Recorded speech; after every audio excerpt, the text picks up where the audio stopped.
Everyone's back from the hunt, filling the closest chair with a plate of chow, and that Coleman lantern's glowing with that comforting low exhale sound of compressed air. And that's when it all starts. The stories of the day and the days past, the ribbing, the fun-loving jabs, laughing so hard it hurts to breathe. Yep, this, my friends, is the heart and soul of Elk Camp. So guys and gals, our goal here at ElkBros is to make you feel like you're right here with us, part of our conversation, part of our camp. So that's why in today's episode, we're going to do something a little different. We're going to let Gilbert do what he does best, tell a couple of stories his way. So if you like hearing Gilbert's stories, do us a favor and send us an email that says either more Ornelas Unleashed or less Ornelas Unleashed. And you can send that email to info@elkbros.com. We really want you to kind of be privy and enjoy some of these moments and some of these times. But we want to find out if that's what you want. I tell you what, it sure makes for a great time for us. We want to see if it does just the same for you. So in today's show, the ElkBros shout-outs up first, then Ornelas Unleashed. And then we're going to go to our ElkBros mailbox and answer some of the great questions, more of those great questions by some of our viewers. So, my friends, pull up a chair, turn your volume up just right, and welcome to Blue Collar Elk Hunting.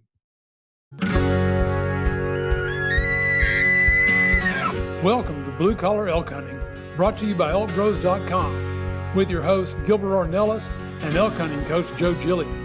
You want to hunt elk, and they live to hunt elk. Their goal is to share with you what they have learned grinding it out for over 35 seasons, doing what they love. So come on into camp and set a spell. Welcome to Blue Collar Elk Hunters.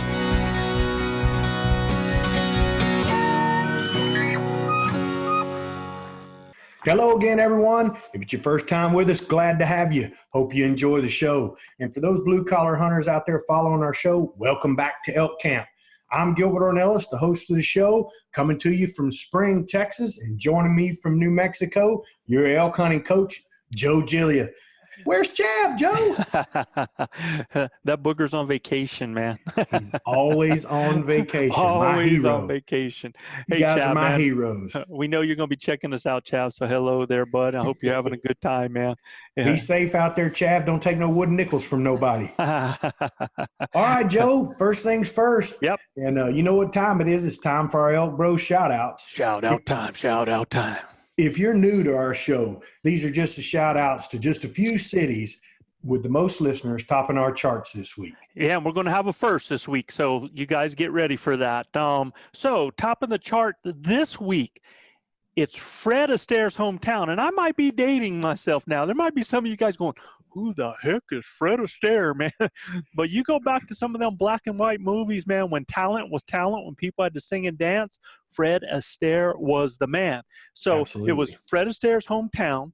Johnny Carson got his start here. And get this, if this isn't a connection, Marlon Brando's mom, Jocelyn Brando, gave acting lessons to another famous Nebraskan actor, Henry Fonda, here at the local community playhouse. And believe it or not, it is still illegal for barbers to shave a man's chest here. Oh, yeah. Omaha, Nebraska. Yeah. Yeah. Omaha, Nebraska. Omaha, Nebraska, man, leading the charts. But that's awesome. Next up, incorporated in 1992. It's one of Colorado's newest towns, with its history and beginnings primarily as a stage stop, and is now a perfect jumping off point for hiking, backpacking in Colorado's largest wilderness area, the Weminuche Wilderness in South Fork, Colorado. South Fork, Colorado, not too far from where I am right now, man. So a beautiful place up there. Up next, still known as a borough. And I had to look up what a borough was, man, because it's actually a British term, a borough, right? This town sits halfway between Philadelphia and Baltimore and is home to an iconic 187-year-old hotel affectionately called the Oak.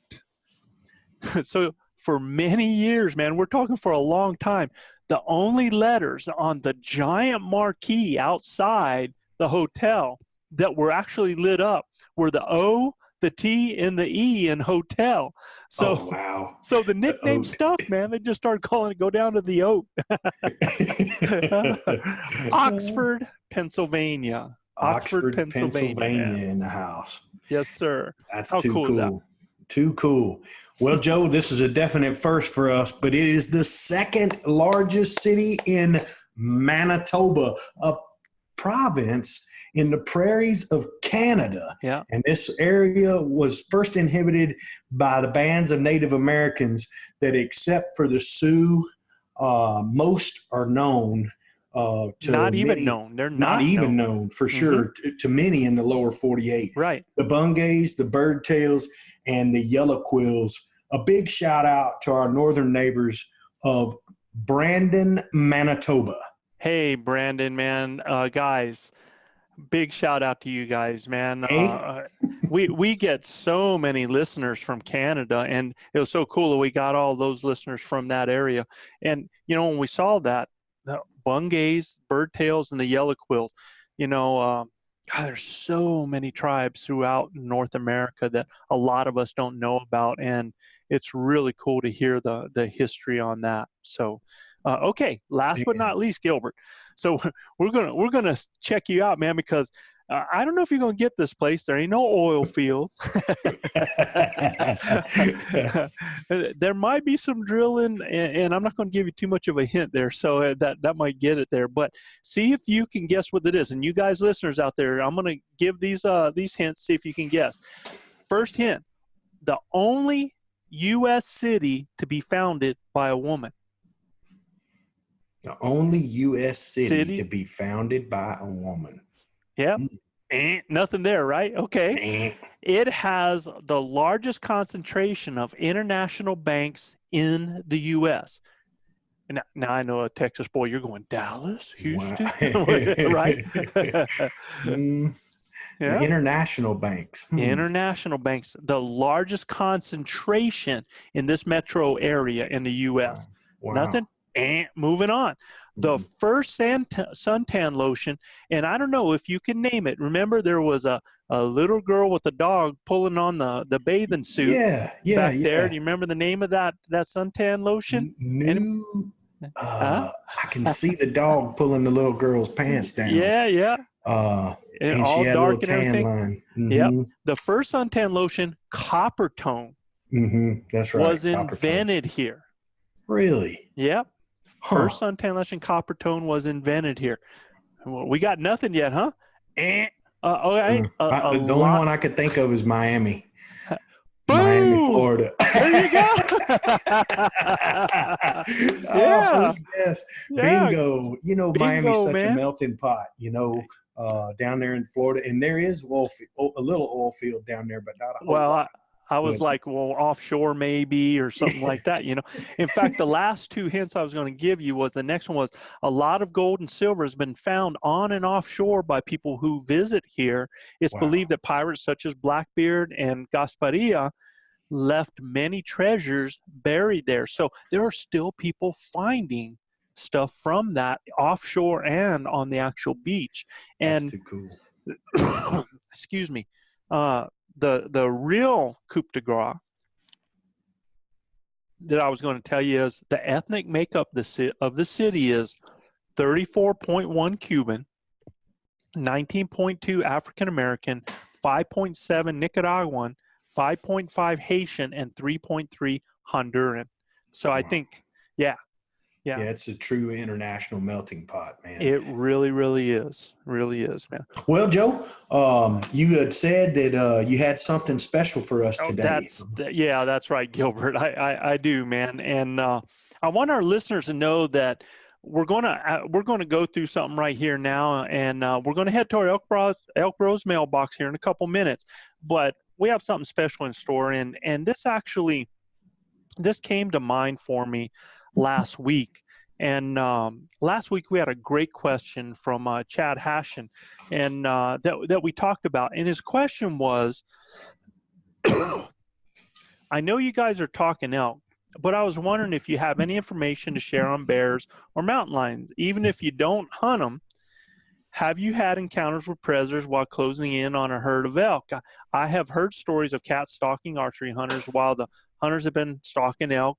I thought you guys might be able to share some good stories or offer some insight into that part of archery elk hunting too. So, Chad was asking for some good stories, Gilbert, and and it really got me to thinking about the whole purpose of ElkBros, and what that is our goal is for all of our listeners, for all you guys out there, to feel like you're right here. We call it our Elk Camp, and we want you to feel like you're right here with us in our Elk Camp. And to me, some of the best times in our Elk Camp are the stories. And really, the best time to me in those stories is when Gilbert Ornelas is telling some of our stories, man, because, we all like to tell our stories, and we all tell them, and you'll hear them all the time in different situations. But guys, you're in for a treat, because Gilbert, last week when we first brought up the predators, and we were talking about bears, and there was a couple times I cut you off because of time. Right. And, man, I saw you chomping at the bit. And today, man, I'm going to name this Ornelas Unleashed, because I can get off the rails, brother. I can tell you. It's time. It's story time, bud. And so let's share some of the stories. And when we think about predators and some of the stories, and we're going to bring in some of our buddies. Chav's not here, and I'm sure we got one on that. And well, I'm going to let the man who talks talk. Tell us about a bear story. Well, I can only talk about my first encounter with a black bear in New Mexico. It was an afternoon, and I'm going to tell you guys, when I first showed up to New Mexico, I was about 325 pounds, and my first elk hunt. That was in your underwear. Yeah, man, I'm gonna tell you what, it was tough on me because I couldn't really walk a long ways, and I'm telling you guys, that stuff is uphill both ways. Coming and going. And at that time, we walked out of camp. We didn't use many four-wheelers or anything like that. So I was with the late, great Carl Gamage, God rest his soul. He decided that afternoon it was best to take me in the truck and haul me as far as he could. And we went up to a undisclosed place that I won't talk about that's over a water hole, and it's a blind. And Carl, he probably had to wait on me 5 times to crawl up that side of that mountain to get to that water hole. But he knew that those elk were going to be in there in the afternoon. And they come in there and water and everything else. Well, what he didn't tell me when we showed up, the blind was kind of tore up. And I was like, well, man, what tore the blind up? And he goes, oh, I don't know. He didn't want to tell me because he knew I'd been like, let's get my butt back down the other side of this mountain. I don't want to have nothing to do with whatever that was that tore that blind up, right? So he just said, oh, they get curious and come over here and this, that, and the other. He didn't say much about it. He put all this stuff in the blind, and he put me in the blind. And we sat there, and he began to read in the magazine. And about 3:30, 4 o'clock in the afternoon, we hear a bull bugle up above us. And he looked over at me, and he goes, they'll be here in just a few minutes. I said, okay. So I started getting my stuff ready and whatnot. And I look up and coming down that trail, and he told me they'll be coming down this trail. Coming down that trail, I see something big and black. And I'm like, that don't look like an elk. That looks like, I thought it was like a big black bull, walking down the trail. And I'm looking at that sucker, and I'm like, I looked over at Carl. He ain't looking. He's just down looking at his magazine. And I went, hey. I said, hey. And I touched him, and he looked over at me. Oh. I said, what is that? He looked up at me, and he goes, oh, shit. And I went, what do you mean? He goes, well, you know what I told you that was messing with the blind? I said, yeah. He goes, yeah, that's what's been messing with the blind. I'm like, oh my God. And he is on a beeline, Joe, straight for the blind, right? I'm talking, I know my eyes were that big around, right? And he's just sauntering on up there, man. He ain't got a care in the world. And it is a big bear. And no, I did not have a tag, but I really wasn't worried about having a tag, Joe. So I'm going to tell you straight up, the hair on the back of my neck stood up. And folks at home, I'm just going to tell you right now, when you are in the presence of something that can eat you, shit changes in your mind. I promise you. You want out of that blind because we're sitting duck, right? I've never been around these giant critters, man. He comes walking up there. He's every bit of 6 foot tall, man. And he comes walking up to the blind, goes right by the pond. I'm thinking, well, maybe he's going to stick his lips in the water and get him a drink. Oh, no. Comes straight for the blind.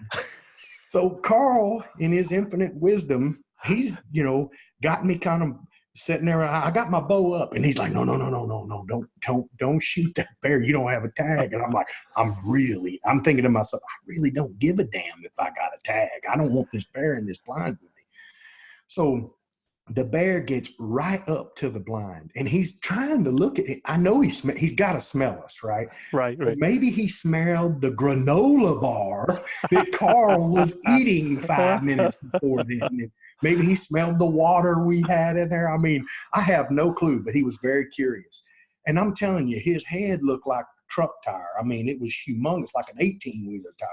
He comes sauntering on up to the blind, and he sticks his head right to the corner of the door of the blind. And you can I'm telling you, you can hear him going, and he's sniffing. He kind of grunts like that. And he puts his nose right on the blind.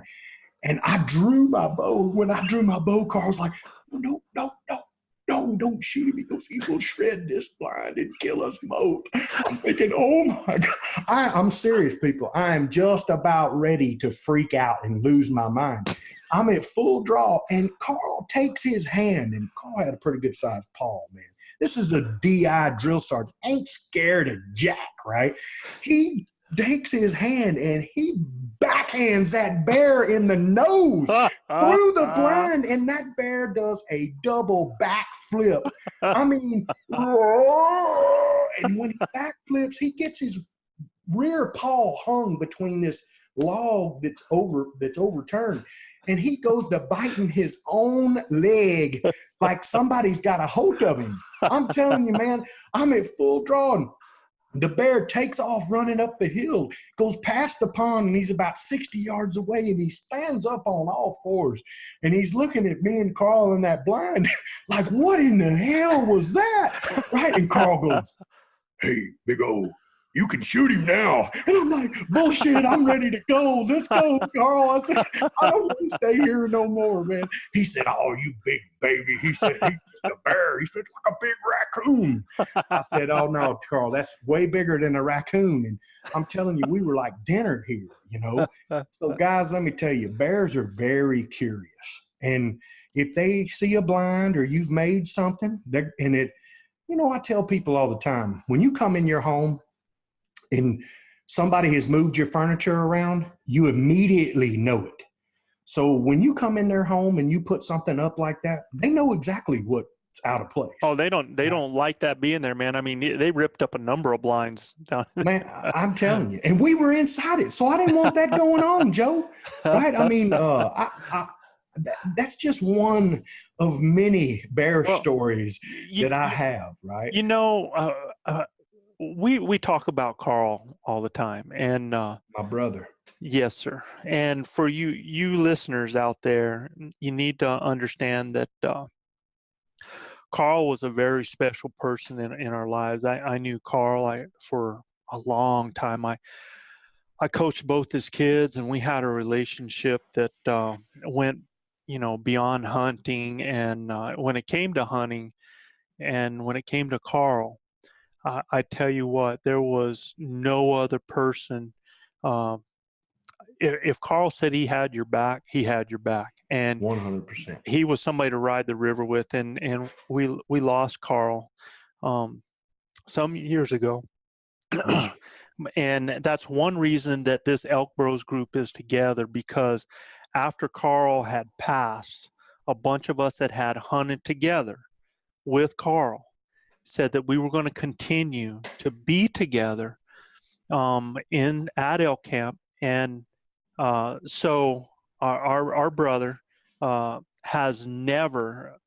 He lives through all of us, and he lives through the stories. He lives what, the stories that Gilbert tells, that I tell, that RC tells, and that Chab tells. And so we need you to know that he is a ring that binds all of us, and was quite the character, man. I mean, you're going to hear stories, and we're going to tell stories on some of we our, can't tell.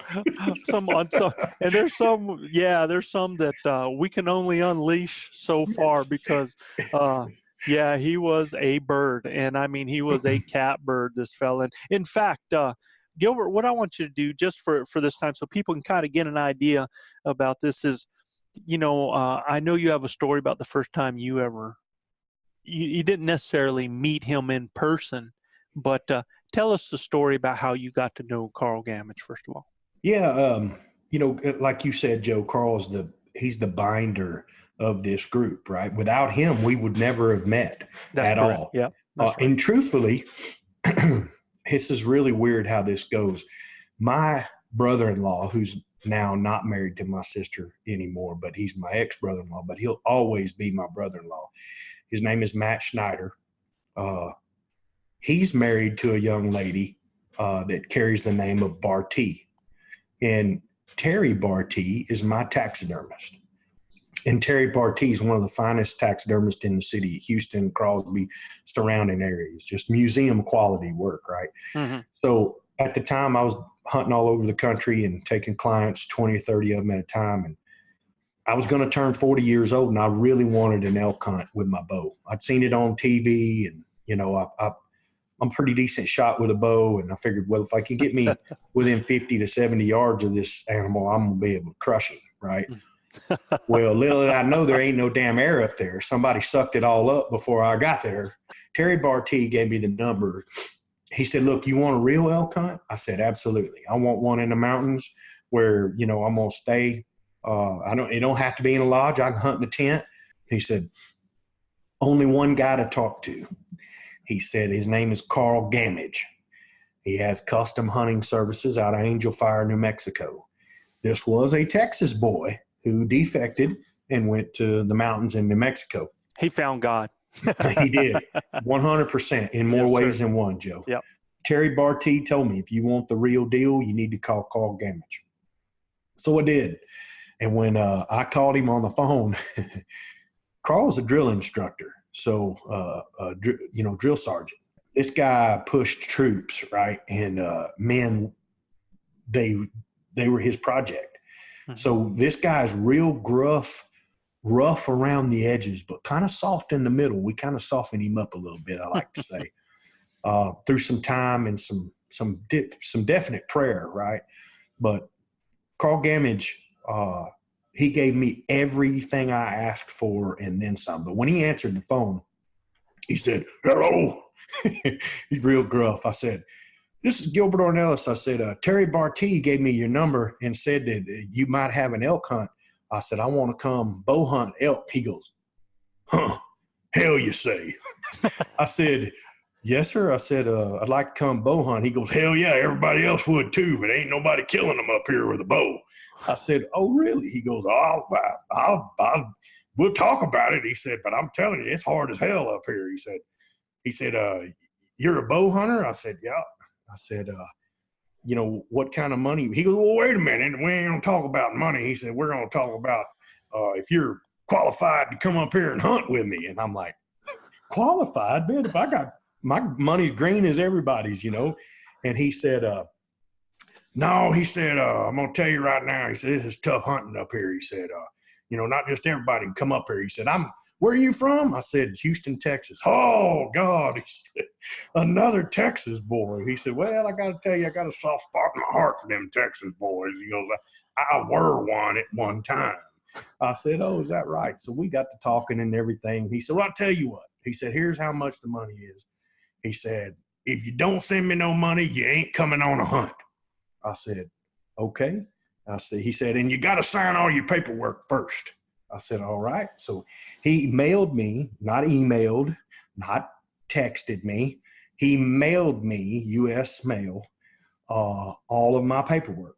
And I had to mail it back, not email, none of that. You had to mail it back to him and with your check.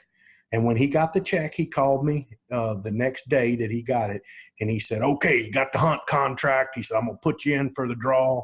If you draw, good. If you don't, I got a private land tag. I said, okay, fine. So, we got everything sewed up. And he said, he told me what I needed to do to get ready for an elk hunt in high altitude.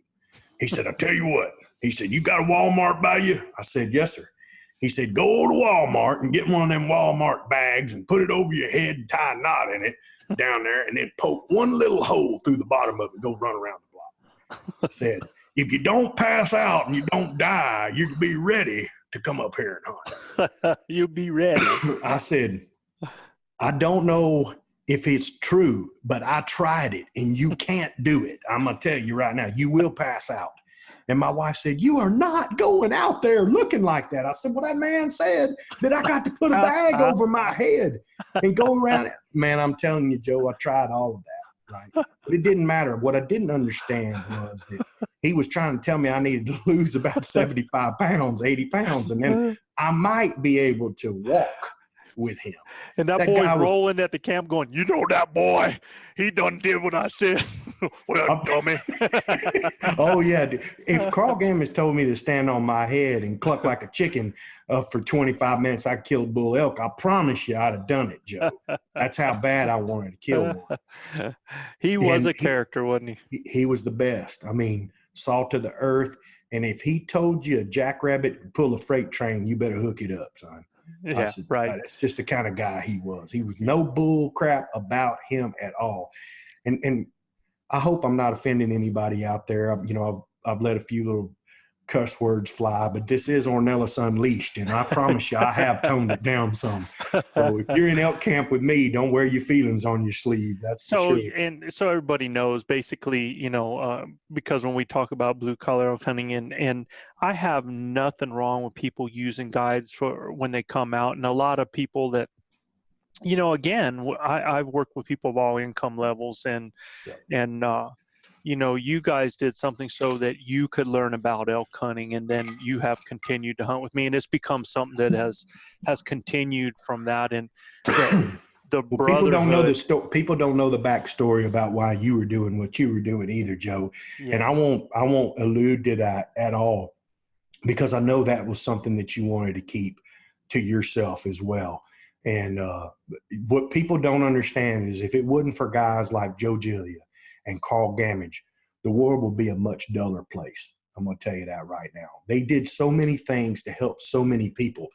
When I came home after meeting these guys the first time, I met them for the first time, and it was amazing. It was a kindred spirit being on that mountain with these guys. I mean, I spent 7 days with them, right? With you and Carl and RC and Kent Miller, and I forget who else was there at that time. Those guys, all of y'all were such kindred spirits. And I told my wife when I came home, I said, I'm going to do this every year until I'm dead, because of what these guys stand for and why they're doing it. And most people don't understand that there was a backstory to all of this to help other people, not just monetary for Carl, not just monetary for Joe, because it wasn't for Joe. Joe actually did a lot of this pro bono for Carl. And there were some things and reasons why we won't talk about that. But I just tell you, it was to help a whole bunch of other people that were less fortunate. And it touched me. It touched my wife. It touched our families. And to this day, we feel privileged and blessed to be part of something like that and to be able to help touch some lives, right? And that's one of these things, one of the reasons why Joe has come up with ElkBros is to reach out and touch people. Y'all are going to learn something about me. Not only am I a big personality and love to talk and tell stories, but I'm real soft in the middle too. I got a kind heart for people, and I love folks, right? And helping people. I mean, if we're not helping people on this earth, Joe, what are we here for? That's Right? exactly right. And I've always felt that, if we don't leave this world a little bit better place than what we found it, then we ain't worth our salt, right? So, Pay it forward. yeah, That's right. that's exactly right. And So, I'm gonna tell you right now, brother, you got a big crown waiting for you in heaven, because well, you really don't understand what you've done for people, and for not just for me, but for thousands of other families and people. It was an unbelievable blessing to be part of, and I'm just so honored to be able to carry on that tradition that Carl, yourself, and all them boys have carried forth. yes, sir. And all right. So, with that in mind, you got to actually be extended into some of my family with Chav, and Yes. you got to know Chav, my brother, and it's just real important for me that he means a lot in my life, that he'd be a part of what we do, and you actually have another story about a bear that includes Chav. This was just this last season, right? It was amazing. Look, Chav is like my brother, right? My older brother. And, yep. Joe's been so kind to me for, first of all, teaching me and letting me hunt with him. And then I think he gave me the unbelievable opportunity to be able to hunt with his brother-in-law, with his brother. And while Joe's been guiding some other guys, I get to hunt with Chav, and we get to hunt together and call bulls. And first bull I ever called in by myself, I called for Chav, and it's kind of the rite of passage for me, right? Sure. When Chav says it's going on, he's been with you a million times, so he knows we're doing the right thing, right? Right. So when I got his approval, it was amazing. So last year, everybody's heard the story about how many bulls we had 12 feet from us and everything, and I knocked this bull down at like 60 yards. He went about 40 yards and piled up. Well, we bail out of there and go back to camp. And look, guys, I'm going to tell you right now, the mafia, the Venezuelan mafia, they'll tell you that there's, you don't mess with the rules of Beto, and they call me Beto. So at the end of the day, one of my rules is a 2-hour deal, right? A lot of guys will go in there 45 minutes after, hour and a half to 2 hours from me. We're going to sit and eat, and then we'll go look for him. He's just a big critter, and I've been burned on these deer and hogs and stuff like that. So we're just going to give him 2 hours. So we heard the bull fall and gurgling, and Chav looked at me and he goes, "Well, what do you want to do?" I said, "Well, it's dark. We're going back to camp, go get help. I guarantee that bull's dead." So we went back to camp, got everybody. Yeah, we all gathered the troops. Gathered the troops, and everybody helps out. And all these guys you can ride the river with, because they'll knock out a morning hunt and to help you come get your stuff. And everybody will do that, right? Well, many hands make light work, right? No doubt. So we got it all in one trip. I mean, it was crazy. Some of us made 2, and it sure as hell wasn't me. Chad, and a couple other guys made 2 trips. I mean, just can't say enough about that crew. But the next day, everybody slept in. I ended up making breakfast and everything. We had a good morning. A lot of those guys went out that were still hunting. Chav and I left my hat up there by the carcass. And this is a hat that I've killed a lot of elk in. So it's a 2-mile hike back over there. And it's not an easy hike by no means. So Chav and I decided, well, I didn't even take a bow with me or anything. I took my bugle tube, and I took my diaphragm. And Chav didn't even have a stick in his hand. We're just easing up through the woods and whatnot. And we get up there to where my carcass is, and we're looking around. Well, I don't know if you guys, I'm going to show you, I'm going to have to stand up and everything. Go ahead. Go for it, bro. So we get up there by where the carcass is, and we're just now coming up, and it was crazy. I heard something to our left, and I couldn't tell what it was. It sounded like a hog grunting. And I'm like, man, I know there's not any pigs way up here or anything. So I turned to the left, and it was right by the carcass. I turned to the left, and I'm telling you right now, a freaking giant chocolate black bear come walking up the trail and poked his head out from around the side of a big group of aspen trees, and he is looking dead at me and Chab. Okay, he's 15 yards from us. All right, and we're standing in the wide open, naked as a jaybird, man. And I know I'm grinning like a jackass eating cactus, looking at this bear. Right, I'm like, oh my God, I wonder if he sees me. Well, hell yeah, he sees me. This bear gets up on his hind legs and looks at me and Chab, and I look at Chab, and Chab goes, don't move. And I'm like, oh my God, what are we going to do? This bear is, face to face with us, Joe. So Chab goes, so before you say that, people got to understand, Gilbert is what, 6'1"? Yeah. You know, 285 at the time. At the time. Chav is 5'7", 150 pounds, right? Yeah. So my left leg weighs more than that, Joe. Okay. At the end of the day, Chav goes, he goes, don't move. I said, I'm not moving. You know, I'm looking at this bear, and he's got his head cocked like this, and he's looking at us and everything. And he slams his front feet back on the ground and goes, oh, like that. Well, that was it. Chav stands up, Joe, and he goes, hey, bear, hey, bear, hey, bear, hey, bear, hey, bear. And he goes, damn it, do that, just like that. And I'm like, oh my God, hey, bear, hey, bear, hey, bear, hey, bear. We start walking around like we're crazy as hell, right? And that bear, he stands back up and looks at us and gets all kind of discombobulated and takes off running back the way he came. Thank you, Jesus. Oh, my Lord, have mercy, Joe. That bear was going to eat both of us. We were right next to his big food pile. And look, he'd already halfway cleaned that food pile up. The bones was licked clean, okay? So he was coming back for his afternoon snack or whatever, and we were just happened to be 15 yards from him. And when he bluff charged us, like that, I'm telling you, I almost clean passed out, Joe. I had my bugle tube and the dadgum diaphragm, man. That was it. So let me tell you something. People ain't never going back up on the mountain without something. I don't care if it's a big stick or something, right? I felt naked, Joe. I really thought that bear was going to eat us.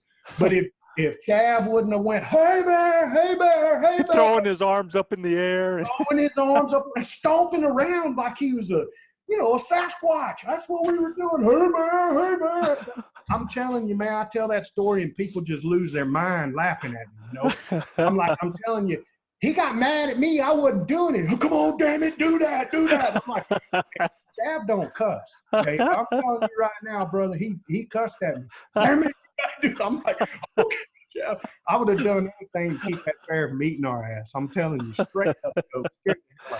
I have had some times with them bears up there. Yeah. That's just friggin' awesome, man. More stories of them bears. I'm telling you, we can keep telling them, but they are the wildest critter. Yeah, they are something else, man. The more I encounter them, the less scared I am of them, because I think they're just big, curious animals. Well, and I don't know if you, I think a lot of people saw today where a bull buffalo attacked a 9-year-old girl out there in Yellowstone. And what can look like a solvent, relaxed situation can get Western and go wrong incredibly fast. And what most people do not understand is, I don't know if you have ever worked on cutting up a bear and seeing the muscles on the jaw of that critter. But that animal, if it decides to lock into you, if it decides that it wants to kill you, you, my friend, are in big trouble. Yeah. So, the apex predator, man. Man. There ain't nothing there that's predating on them except each other, right? Right. And when we ain't got a weapon, man, I'm telling you, you feel a hell of a lot like Goliath, and Daniel. Seriously, you got a little razor and a stick with a bow, And the Indians killed a lot of them, I'm sure. But I bet you a lot of them Indians got killed. Yeah, and I just want people to understand: do not mistake their pace Yes. You know, you watch one of them animals and they look like they are just kind of real relaxed and slow and nonchalant. Do not mistake that pace for what they can do in a matter of 10 seconds. So Oh my gosh. you've got to be ready and you got to be prepared. And what Chav did there was he wanted to make sure that that bear was not surprised being close up on you. He wanted to make sure that he made as much noise and let his presence be known, got as big as possible, and then got the guy, the biggest thing in the woods next to him, to be big too. And I hope some of you guys are listening to this and learn from that. You know, you don't want to stay quiet and then have that bear get on top of you and get surprised, because when they get surprised, it's kind of like, I don't know if Fight you've or ever come flight. up behind your mama sometimes, Oh, surprise yeah. her when you were a kid, and get the, you know, snot slapped out of you because Oh, you scare yeah. her so bad. And, you know, that bear's got, you know, got a handful of claws and it's got powerful jaws. So, you know, that's what you guys did. And I hope you guys enjoyed that story. We're going to tell more stories. You're going Oh to yeah. see. Got You're gonna several see. more bear stories for sure. And I've we been got in them some. woods a many days, and I'm telling you, there's a lot of bears. People just don't understand how many that are there. Oh, I know. Most of you don't see them because they see you or smell you before they get there.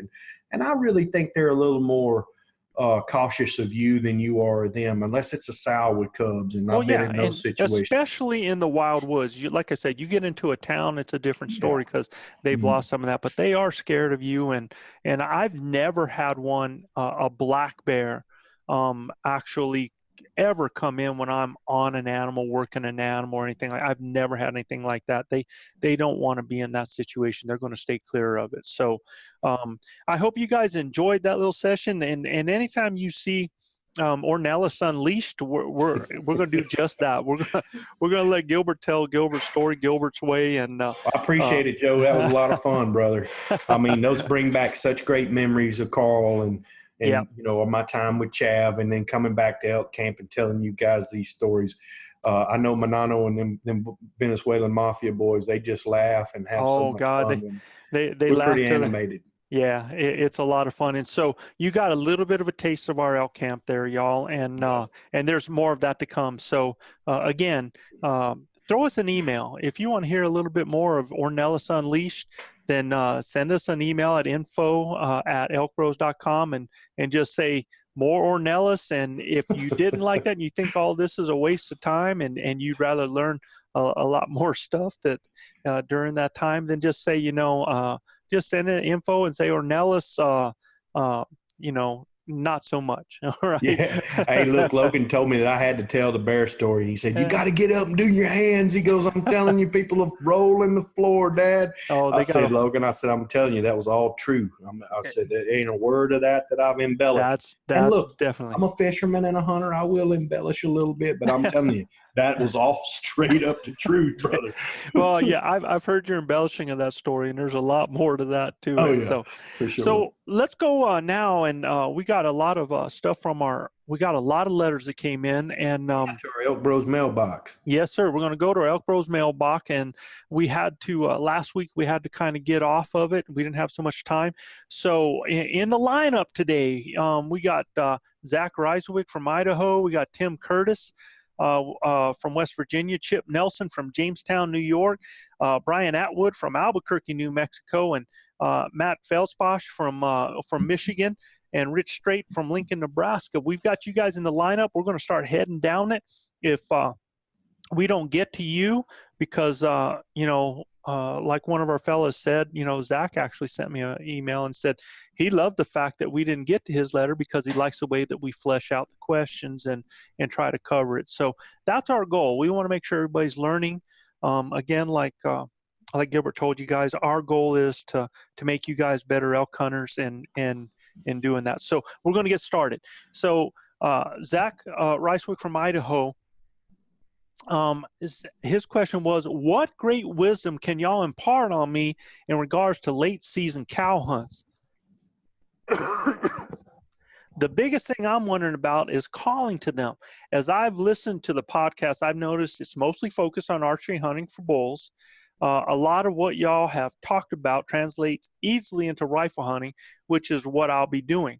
Is calling a cow much different than calling a bull? I know cows are easier to find, but are they as wary as bulls? So, I'm going to take a stab at this because, I guide all year long. That's And right. so I do rifle hunts. And guys, a lot of the reason that a lot of this tends towards the bow is we are a bow hunting group, our ElkBros group. That doesn't mean everybody here doesn't hunt with a gun. I guide rifle Sure. hunters all the time. It Me just too. seems like to get that close, to get that personal with these critters takes a skill set that's incredible. And if we can teach that skill set to our rifle hunters, man, y'all are in high cotton. So I want you to know I also guide lake cow elk hunters. So here we go, Zach. What I'm going to tell you is that when it comes to calling the cows, especially late season, that's not something that we use as a strategy. Now, do we use cow calls? Yes, we use them, but strictly to stop animals so that we can get a shot on that animal. Your goal in a late season cow hunt is to understand this. Remember, like Gilbert always says, elk are a slave to their bellies. There's three things that they need. They need cover. They need, because they need to feel safe. They need food and they need water. And when you're talking late season cow hunts, and that if it's November, if it's December, what you're doing is at that point in time, hopefully you have snow on the ground. But what you're looking for is you're looking for the best feed. That's what you're looking for. So you're trying to find those areas, and those cows are going to be in big, large groups. If it's November, they're still going to have some small bulls in with them, and those bulls at times will bugle. But to use bugles as a strategy to find those cows, not really. You're wanting to really cover ground, find areas with the best feed. Really, if you have snow, you're looking for track. You want to get on high points, and now your glasses, those binos are critical. So a cow elk call all year long. And if you're in a situation where you're getting close on them and you need to settle them down because they might have spotted or something like that, or you're in a situation where there's a lot of cows and they're moving and you're trying to stop them so that you can get a good clean shot on them, then yes. They're easier to find, but are they as wary as bulls? I will tell you this. I actually think the cows are more wary than the bulls are. 100%. Because it's those lead cows that bust us most of the time. It's, There's always that century out there that's looking, man. And I don't know. Sometimes I feel like if you find a big group of cows, it's even harder to get on the right one. If you find a herd that's got 70, 80 head in it, you typically with a rifle, you got to make sure that they're clear, of other animals. The cows are not as big as bulls. Absolutely. And that's a huge point there, Gilbert. Yeah. You'll get a pass through on a cow that you might not get with a big bull, but you got to be careful. I mean, before you writing a check for 2 cows or, a fine or whatever that may be. There you go. And when they're in a big herd, they're not wanting to single out. So a lot of times you got to keep moving your position to, get a single. My son, he was 10 years old when he killed his first cow elk. He killed it with Carl Gamage. And Carl Gamage, actually, I was there, about died, keeping up with both him and Carl with my video camera. But my son was 10 years old, and Carl got him within 188 yards of about 175 head of elk. And it was a huge herd that was actually feeding towards us. The wind kind of got different, and then the snow started falling, and they turned. And when they all turned together. And he actually took a little tube and bugled one time, and that stopped the herd from moving. They heard that little bugle. It stopped the herd from moving, and one cow just walked out in front of the rest of them and separated themselves, Joe. Right.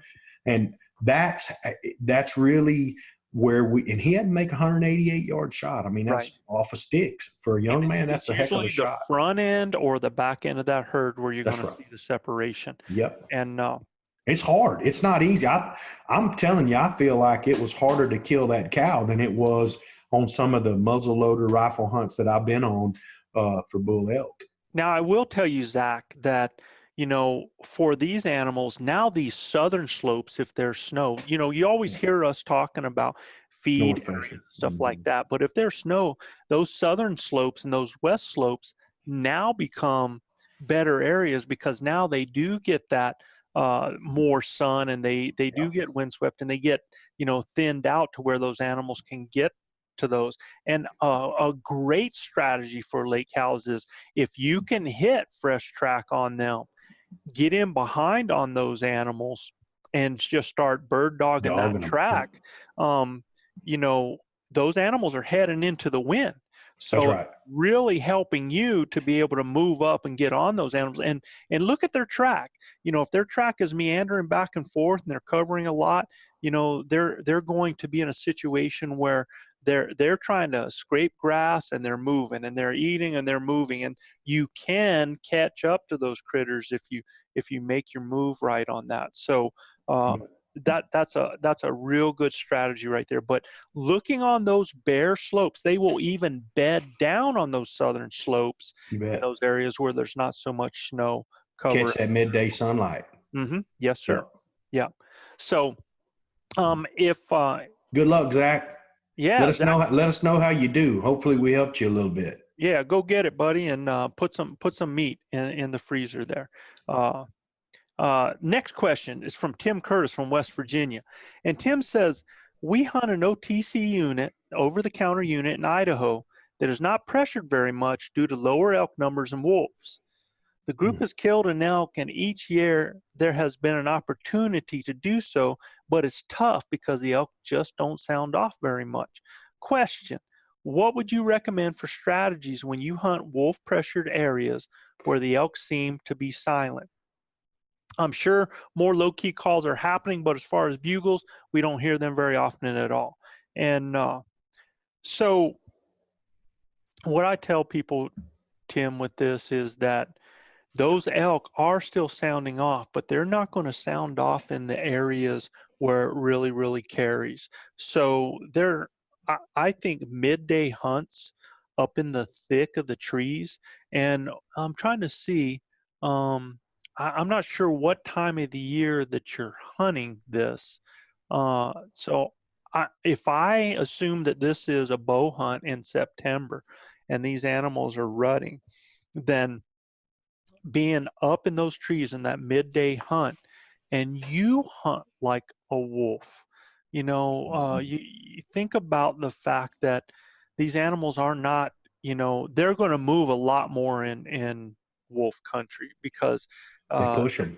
Yeah, they're not going to stay someplace where they can catch up to them. So they're constantly pushing their cows. They're constantly moving and eating and moving and eating. But when they get up into those trees, they are going to, because they have the trees to kind of muffle that sound, they're going to do some of those calls. And you got to listen for different calls. Like you said, you got to listen for those cow calls. You have to listen for those for the glunking. Yeah. And you got to listen for those chuckles, those lower level noises like you're talking about. But there's a lot of boys from Idaho. I mean, if you go listen to Michael Batiste, if you listen to Corey Jacobson, those fellows all hunt in Idaho, and they are in areas where those bulls do bugle, and they're going to bugle, but when there's a lot of pressure, just like if it's hunter pressure, they kind of move out of those areas. So a lot of times when you're not hearing them, that's because they've moved out. Here in New Mexico, if we have a cat that comes into an area, it will clear an area out for sure. Right, quick. Yeah. Yep. So my recommendation for you is you still hunt the way you hunt, but what you need to do is you need to move. You need to cover a lot of ground, Joe. You need to cover ground. You need to start hunting with your eyes, your nose, and your ears. So in other words, you're looking for sign. You're smelling for those animals. And if you can get on some where they've been in the morning and follow them up into bedding areas, or if you start working those north-facing thick bedding areas, those northeast areas. And another huge thing that, a good friend of mine says is, especially when they're not being that vocal, hunt more with your eyes than you do with your feet. Get Yep. at a higher elevation Yep. Glassing. and really glass those feed areas and those places where they come out of the bedding onto those hillsides, and really use your binos and use your eyes to do more hunting than what you do with your feet. Now, you catch a sound or you see an animal and they're there. Now you can go to work. Okay.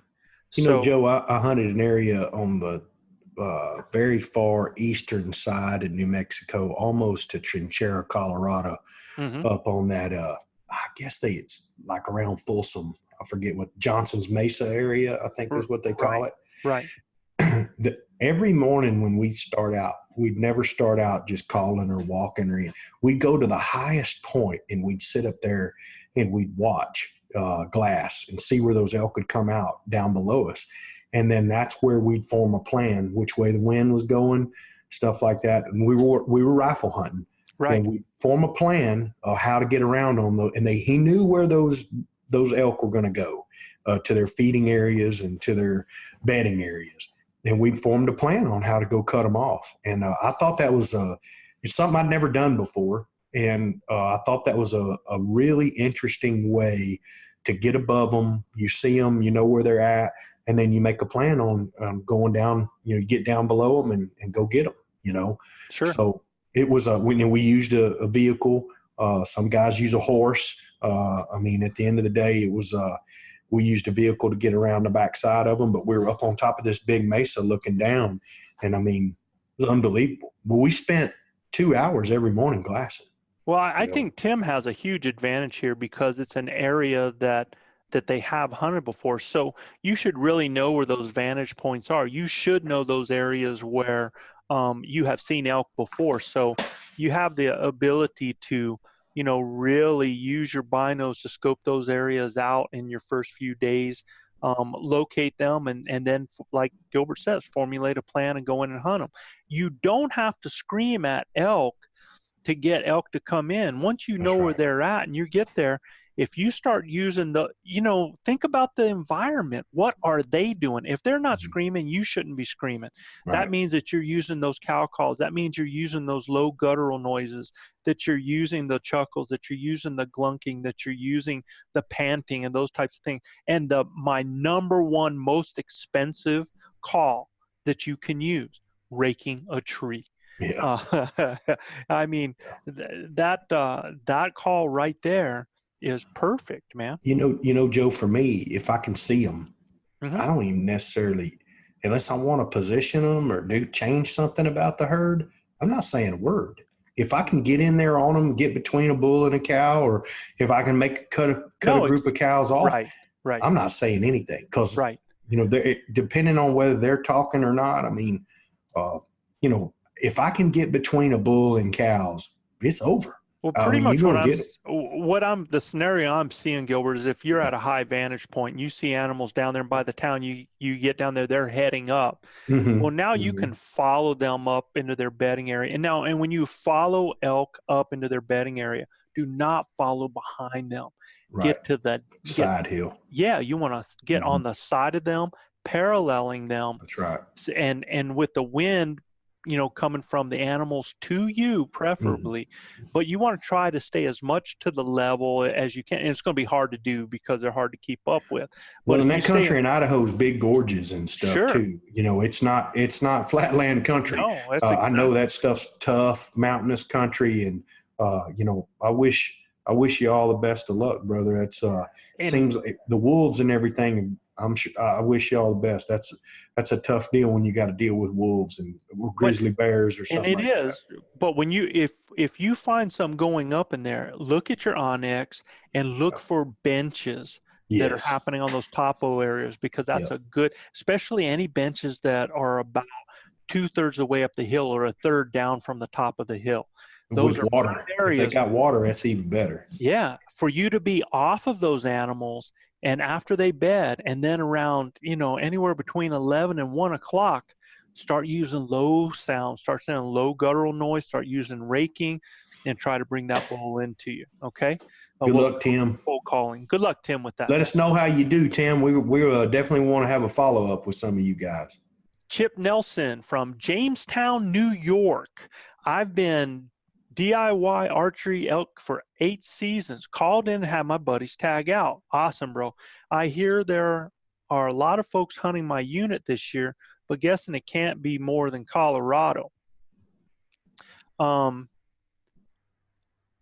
I've also heard it's tough to find a place to get back in away from folks. There's a lot of four-wheeler traffic. Any thoughts on style of hunting I should focus on more in that unit than another? Going in September 15th. Okay, so September 15th, as far as I'm concerned, is just it's prime, man. So wide open.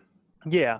Where is he hunting, Joe? I mean, is he hunting in Colorado? No, I think he's hunting in New Mexico because he's saying that that there's not as much.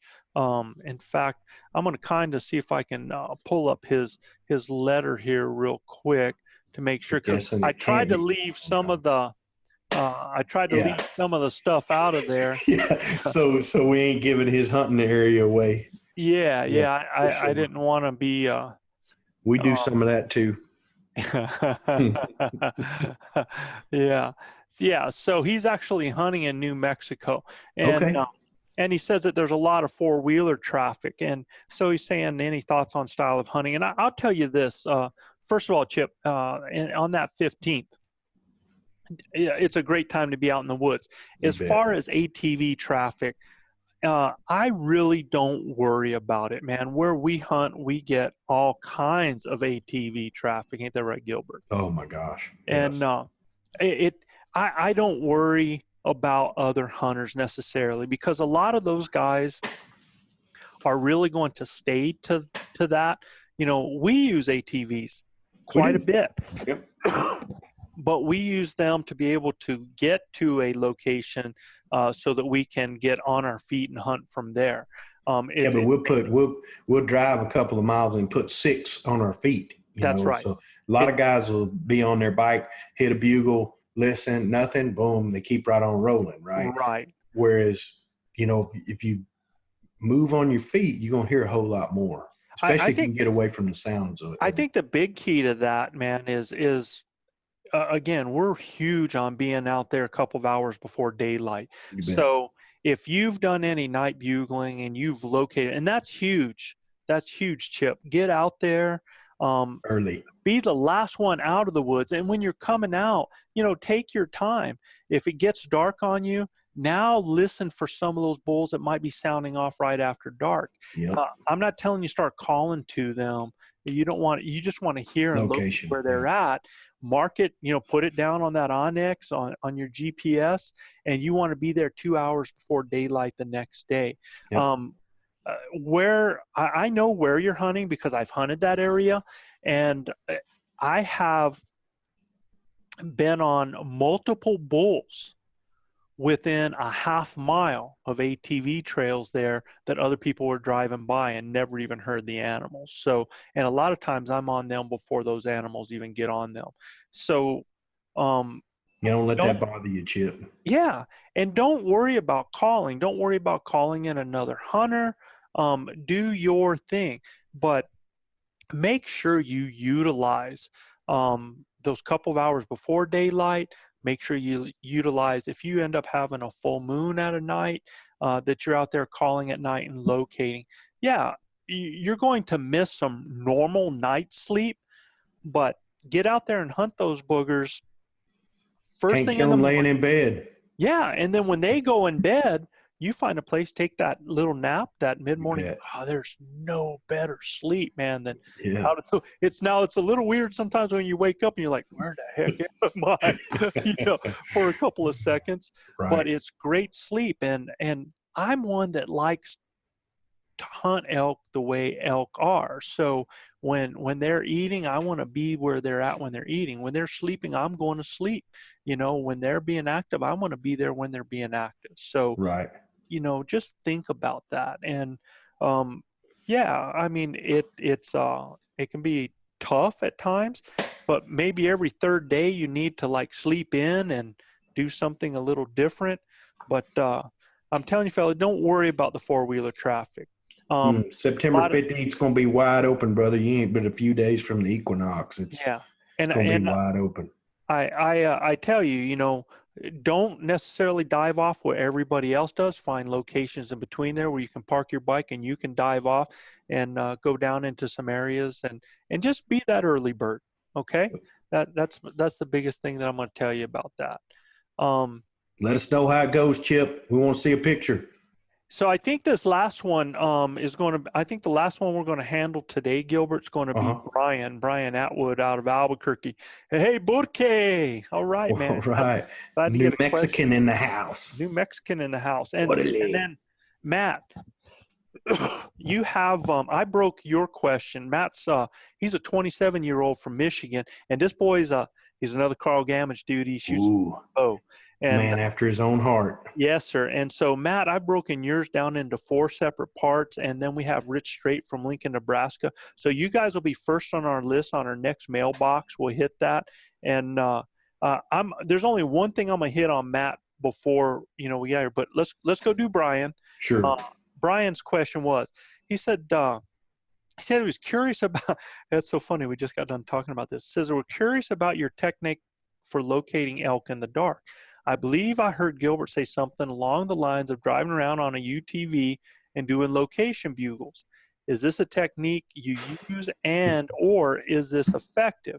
If so, is it only used during rut or all seasons?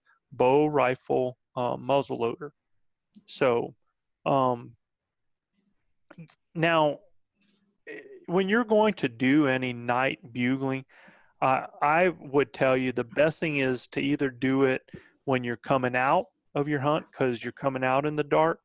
I mean, we don't worry about coming into camp 2 hours late, but you might have the cold dinner, but you'll have to warm it up. Yeah, I would do it either in a UTV or a truck because they're super quiet. You get out there in a four-wheeler and those elk hear that thing all over the place, and it'll keep them quiet. So, it's a great thing to do if you're having to locate at night. I really most of the time have an idea because we've set up our plan. We're in multiple areas, so I like to be out 2 hours before daylight and locate them then in the spot that I'm in. If we're not finding them, well, yeah, then you go locate them at night. I've even gone as far to locate them at night and stay with them till morning.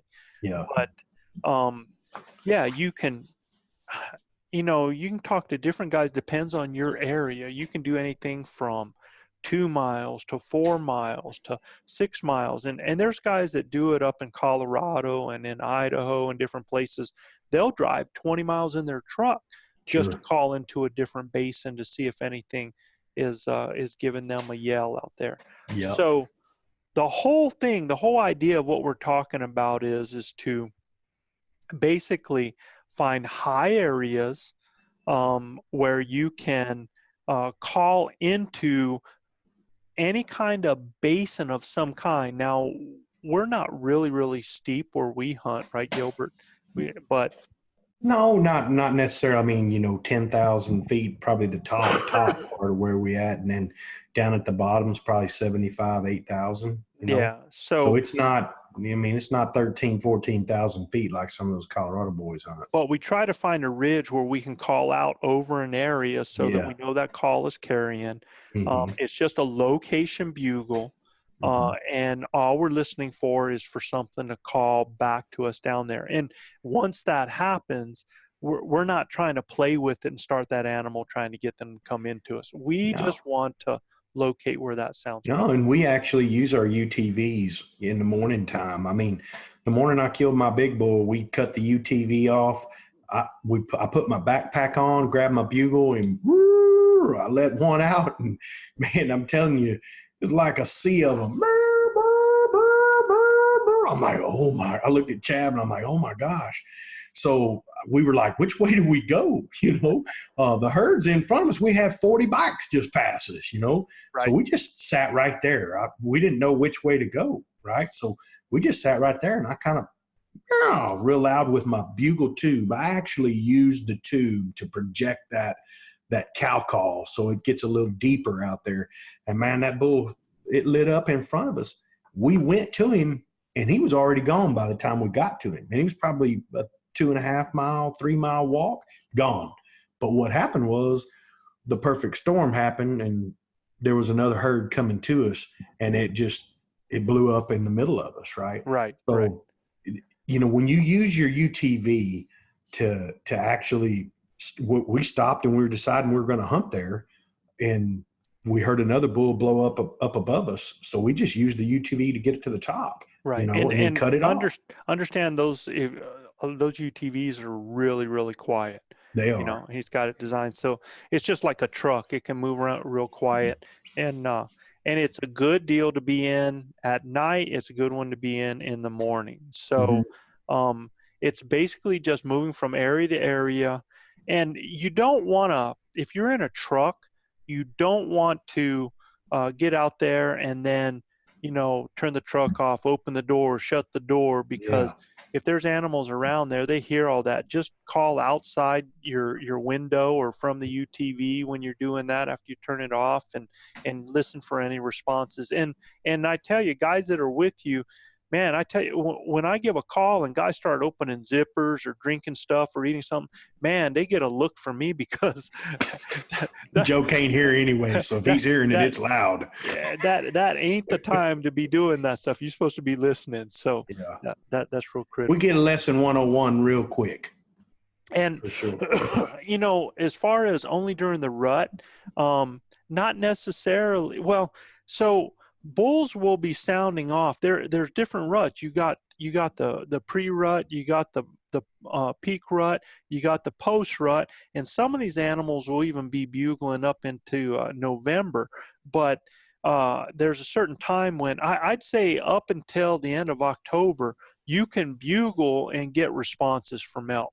You can use location bugles and get responses. After that time, when you start getting into those later seasons like that, that is not a strategy I would use. I could use it to stop one or something like that, but that's not what I'm trying to do with that. Okay, so it's mostly going to be bow, muzzle loader, or if it's an early rifle season, that's October 1st through October 15th, because by about October 8th, those mature bulls are splitting off, but those smaller bulls are coming in, and some of them are good bulls, man and they think, oh, now I'm the big dog on campus, and they're screaming, and they're still testing their voices. So it's still a good time. Okay. Joe, unbelievable time to be in the woods. I have had so many times you and I have actually either we used a bike or we didn't. We walked out of camp, but we'd walk a couple hours and it's dark. I mean, pitch dark. Right. And we lay down in the pine straw and let out a couple, calm down. Let everything calm down. And that's just you and the stars and the sounds of the woods. And then you let out a little bugle or a little cow call, and man, the woods come alive, right? I mean, if there is a bull and it's that time of year, guys, and he hears a cow call, 9 times out of 10, you're going to get a response.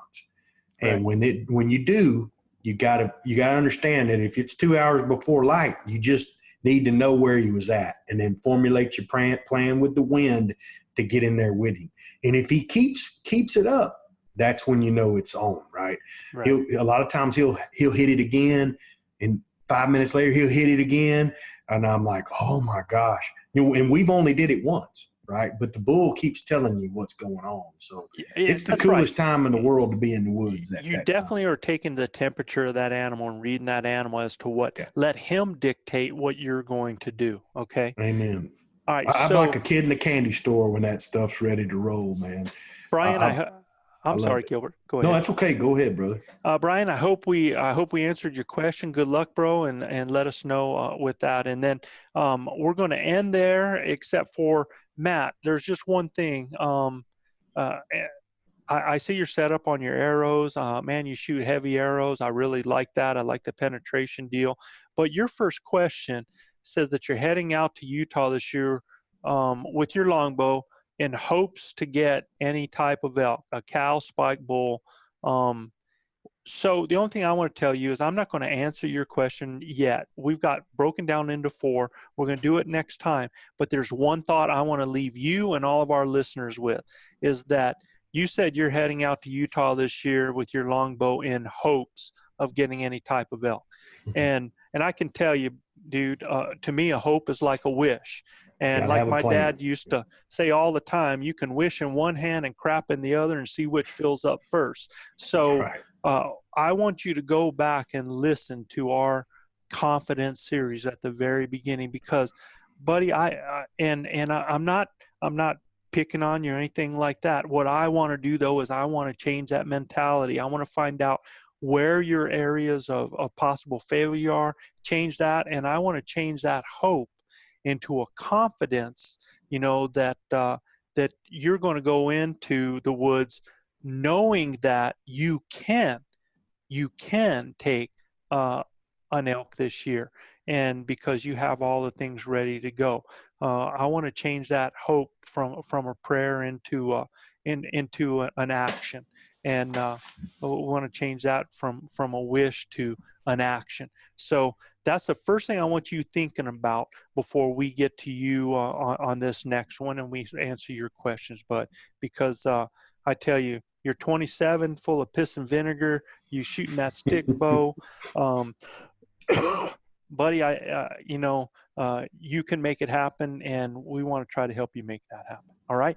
So Gilbert, we got to do a little Gilbert Unleashed, and we got to answer some of the mailbox. We'll hit it back again next time, and we'll have a topic for the next time when we get there. And if you can go ahead and close us out, bud. You bet, guys. What a great show, Joe, to be able to go to Gilbert Ornelas Unleashed, right, and drop a few of our stories on our viewers, answer some questions. Again, guys, please rate us. Go to our podcast and give us that 5-star rating, if you will. That's how we kind of grade ourselves. And if you have any other questions, please go to info@elkbros.com. That's info@elkbros.com. Please leave us your questions, and we'll be glad to answer them and get you on the show here next week. Matt, we can't wait to start the show off next week with your question and do some fellowship again with all our listeners. We want to thank everybody out there. For Joe in New Mexico, I'm Gilbert Ornelas, the host of the show. And, Chad, wherever you're at on vacation, we wish you safe travels back, brother. But from Joe in New Mexico, Gilbert right here in Houston, Texas, we want to wish all of you God's blessings. Wives, kiss your husbands. Husband, kiss your wives. Hug your babies.